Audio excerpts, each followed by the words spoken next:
नमस्कार दोस्तों, हमारा नाम है अंकुर चौरसिया। आपका इस वीडियो में बहुत बहुत स्वागत है। बताएंगे आपको कि अगले 24 घंटों के साथ साथ अगले 10 दिनों में आपके इलाके में जो मौसमी गतिविधियाँ हैं वो किस तरह की रहने वाली हैं, कहाँ पर कितनी बारिश की संभावना दिखाई पड़ रही है और कहाँ पर रेनफॉल की जो एक्टिविटी है वो देखने को काफ़ी कम मिलेगी।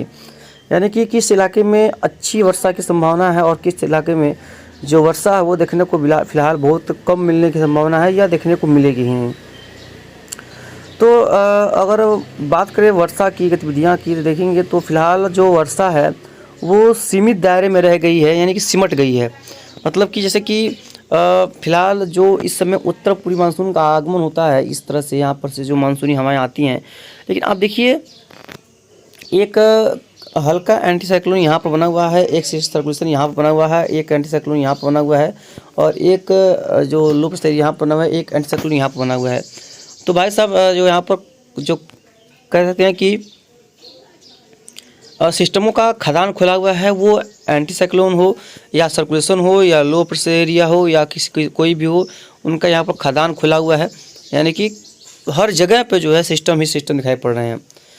12 को देखेंगे कल के दौरान, तो कल देखेंगे तो एक LPA जो है वो अरब सागर में रहने की संभावना है और एक एंटी साइक्लोन काफ़ी प्रभावी रहने की संभावना है और वहीं एक हल्का वर्टेक्स जिसे बोल सकते हैं उत्तर प्रदेश के तराई की बेल्ट में रहने की संभावना है और एक राजस्थान पे एंटी साइक्लोन रहने की संभावना है।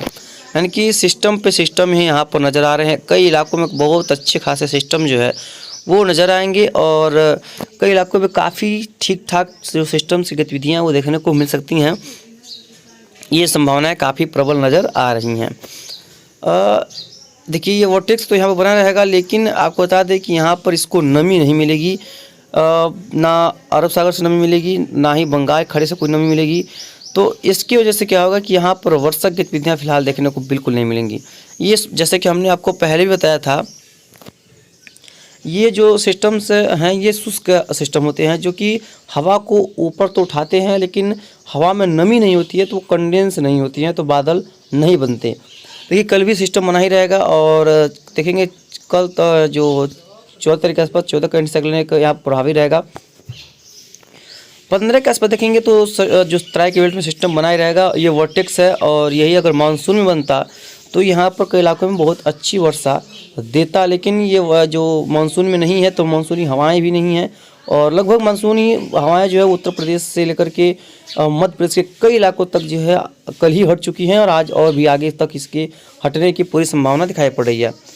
16 के आसपास भी सिस्टम यहाँ पर बना रहेगा और आप देख पा रहे होंगे कि 17 के आसपास भी देखिए सिस्टम तो रहेगा, लेकिन इसका प्रभाव जो है वो फिलहाल देखने को नहीं मिलेगा। लेकिन 17 के आसपास ये बंगाल की खाड़ी से नमी को खींचना शुरू करेगा बिहार के आसपास के क्षेत्रों से, देखेंगे देखिए यहाँ पर। उसके बाद ये धीरे धीरे कमज़ोर हो जाएगा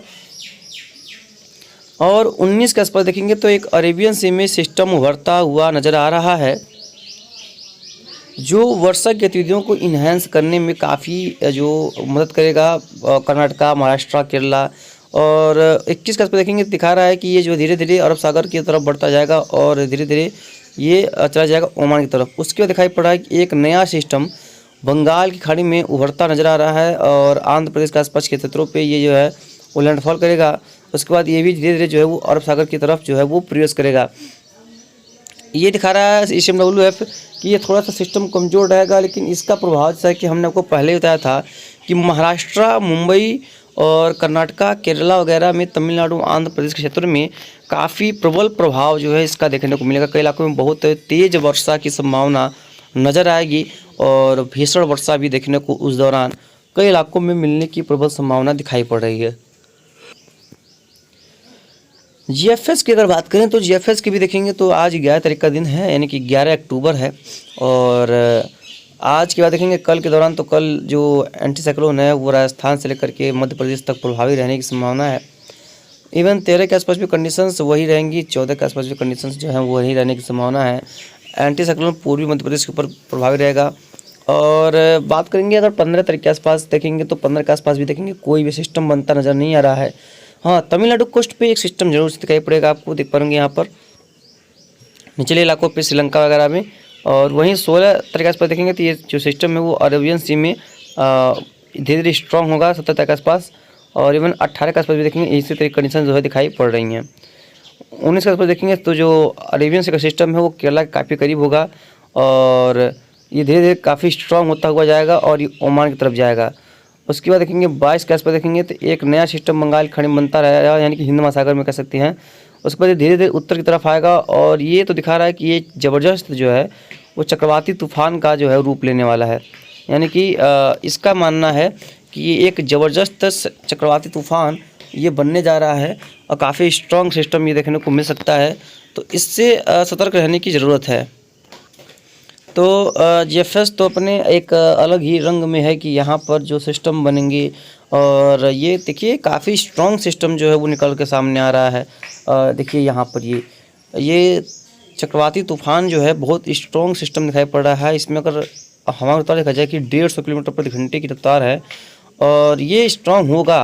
अगर इतना लंबा ट्रैवल करता है तो स्ट्रॉन्ग होने की संभावना तो काफ़ी प्रबल है, यानी कि काफ़ी मजबूत सिस्टम ये हो सकता है। तो तैयार रहिएगा। हालांकि SMWF अभी इसको नकार रहा है, लेकिन GFS इसको काफ़ी स्ट्रॉन्ग दिखा रहा है और काफ़ी मजबूत सिस्टम ये नज़र आ रहा है। तो तैयार रहिएगा और जिस तरह की गतिविधियाँ होंगी उसके बारे में आपको आगे अपडेट करेंगे। तो फिलहाल देखते हैं इस समय क्लाउडिंग की क्या स्थिति है, यानी कि बादल इस समय कहाँ पर कैसे बने हुए हैं और कहाँ पर वर्षा चल रही है और अगले कुछ घंटों में कहाँ पर वर्षा की गतिविधियाँ देखने को मिलेंगी। देख पाएंगे यहाँ पर जो केरला के आसपास देखिए काफ़ी बढ़िया पैचेस बनने शुरू हो चुके हैं, काफ़ी स्ट्रॉन्ग पैच हैं। हालांकि केरला से दूर है और तट से काफ़ी दूर सिस्टम है, लेकिन देखिए आंध्र प्रदेश में एक काफ़ी स्ट्रॉन्ग पैच जो है बनता नज़र आ रहा है और यहाँ पर अच्छी खासी वर्षा की गतिविधियों को ये जो है इन्हेंस करेगा, बेहतरीन वर्षा दे सकता है और धीरे धीरे इन क्षेत्रों में वर्षा जो है वो बढ़ती हुई नज़र आएंगी। यानी कि जो साउथ इंडियन क्षेत्र है यहाँ पर वर्षा जो है वो बढ़ती हुई नज़र आएंगी। कई इलाकों में काफ़ी बेहतरीन बारिश की गतिविधियाँ देखी जाएंगी।